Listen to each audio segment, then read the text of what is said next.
आपण अनेकांनी वेगवेगळ्या राक्षसांचा धुमाकूळ असलेल्या कथा ऐकल्या असतील. पण राक्षसांचा धुमाकूळ वाढल्यानंतर निपात करण्याची जबाबदारी देवावर यायची.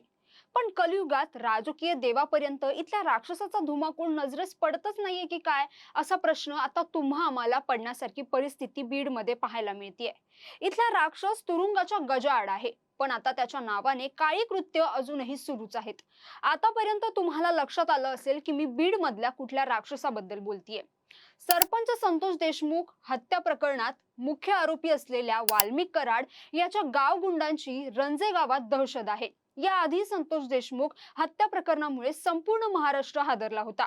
त्यानंतरही बीड जिल्ह्यात वाल्मिक कराड याच्या गावगुंडांची वेगवेगळी प्रकरणं समोर येत होती. मारहाण, मृत्यू, टोळीतील वाद या सगळ्यामुळेच पाहायला गेलं तर बीड जिल्हा हा चर्चेत असतो. आणि आता याच बीड जिल्ह्यातील पिंपळनेर पोलीस ठाण्याच्या हद्दीतील रंजेगाव येथे मानवतेला काळीमा फासणारी एक धक्कादायक घटना समोर आली आहे. गावात सुरू असलेल्या जुगाराच्या अड्ड्याला विरोध केल्याच्या कारणामुळे एका महिलेला अमानुष मारहाण करण्यात आली आहे. या प्रकरणात एक आरोपी संतोष देशमुख प्रकरणातील मास्टर माइंड असलेला वाल्मिक कराडचा समर्थक असल्याचं समोर आलं आहे. नेमकं प्रकरण काय आहे जाणून घेऊयात सविस्तर. नमस्कार, मी जान्हवी आणि आपण पाहत आहात टाइम महाराष्ट्र. बीड जिल्ह्यातून कायदा सुव्यवस्था धाब्यावर बसवणारी आणि माणुसकीला काळीमा फासणारी एक अत्यंत संतापजनक घटना समोर आली आहे. जिल्ह्यातील पिंपळनेर पोलीस ठाण्याच्या हद्दीत येणाऱ्या रंजेगाव येथे घरासमोर लघुशंकेला आणि जुगाराच्या अड्ड्याला आणि गुंडागिरीला विरोध केल्याच्या कारणावरून एका असहाय्य महिलेला नराधम गुंडांनी अमानुषपणे मारहाण केली.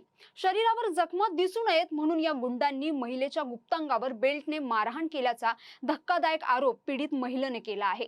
या घटनेमुळे बीड जिल्ह्यात तीव्र संतापाची लाट उसळली आहे. मुख्य आरोपी निखिल आबूज आणि त्याच्या साथीदारांविरोधात गुन्हा दाखल करण्यात आला आहे. हे आरोपी वाल्मिक कराडचे समर्थक असून कराड सोबतचे त्यांचे फोटो आता प्रचंड व्हायरल होत आहेत. या प्रकरणात पीडित महिलेने दिलेल्या माहितीनुसार रंजेगाव परिसरात काही गुंड उघडपणे जुगाराचे अड्डे चालवत आहेत. या गावात सुरू असलेल्या जुगाराच्या अड्ड्यामुळे आणि तिथे येणाऱ्या गुंडांच्या राड्यामुळे गावातील लहान मुलं किंवा शाळकरी मुलांवर अत्यंत वाईट तसेच हिंसक परिणाम होत आहेत, अशी भूमिका घेत संबंधित महिलेने या अवैध धंद्याला जाहीर विरोध केला होता. याच गोष्टीचा प्रचंड राग गावातील गावगुंडांच्या मनात होता. घटनेच्या दिवशी आरोपींनी थेट पीडित महिलेच्या घरासमोर येऊन उद्दामपणे लघुशंका केली. आपल्या घरासमोर सुरू असलेल्या या घाणेरड्या प्रकाराबद्दल जेव्हा महिलेने त्या गुंडांना जाब विचारला तेव्हा त्या गुंडांचा संताप अनावर झाला. यावेळी मुख्य आरोपी निखिल अबूज आणि त्याच्या इतर साथीदारांनी मिळून त्या महिलेला घेरलं आणि बेदम मारहाण करण्यास सुरुवात केली. मारहाणीचे व्रण आणि खुणा बाहेरून शरीरावर दिसू नयेत या क्रूर हेतूने आरोपींनी त्या महिलेच्या गुप्तांगावर बेल्टने अत्यंत अमानुषपणे प्रहार केले. त्यावेळी आईला वाचवण्यासाठी आलेल्या तिच्या दोन निष्पाप लहान मुलांनाही नराधम आरोपींनी उचलून जमिनीवर फेकून दिलं. सुदैवानं या घटनेत मुलांना किरकोळ इजा झाली असून ते सुखरूप आहेत.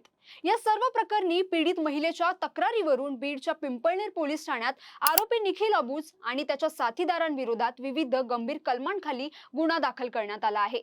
मला न्याय पाहिजे. माझ्यावर लय अन्याय झालाय, लय अत्याचार केलाय.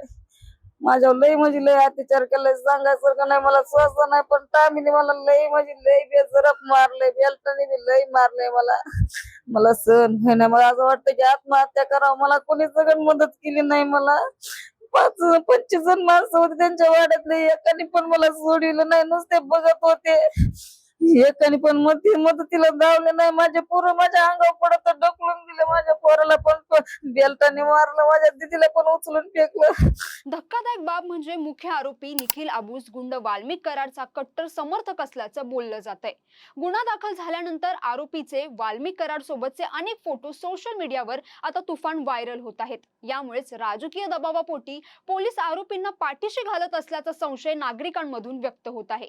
या सर्व गुंडांच्या अमानुष हल्ल्यात गंभीर जखमी झालेल्या पीडित महिलेला तातडीनं बीडच्या शासकीय रुग्णालयात उपचारासाठी दाखल करण्यात आलं असून सध्या तिच्यावर तिथे वैद्यकीय उपचार सुरू आहेत. पिंपळनेर पोलिसांनी गुन्हा नोंदवून घेतला असला तरी आरोपींना अद्याप अटक करण्यात आलेली नाहीये. पीडित महिलेला न्याय मिळवून देण्यासाठी आणि गावात दहशत निर्माण करणाऱ्या या नराधम आरोपींना तात्काळ बेड्या ठोकून कठोर कारवाई करावी अशी मागणी आता बीड जिल्ह्यातील ग्रामस्थांकडून केली जात आहे. दुसरीकडे पोलिसांनीही अवैध जुगार अड्ड्यांवर छापे टाकून टाकून कारवाई सुरू केली आहे। पीडित महिलेवर झालेल्या या अमानुष अत्याचारानंतर पोलिसांनी गुन्हा तर नोंदवून घेतला आहे, परंतु घटना घडूनही आरोपींना अद्याप अटक करण्यात आलेली नाहीये।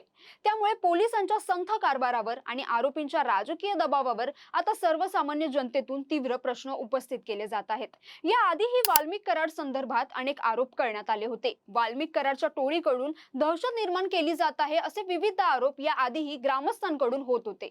आता या महिलेला मारहाण प्रकरणी पुन्हा एकदा बीड जिल्ह्यातील दहशत समोर आली असून नागरिकांमध्ये भीतीचं वातावरण पसरलं आहे। त्यामुळे या प्रकरणी पुढे आरोपींना कोणती शिक्षा होते, कोणती कारवाई केली जाते हे पाहणं तितकंच महत्त्वाचं असणार आहे।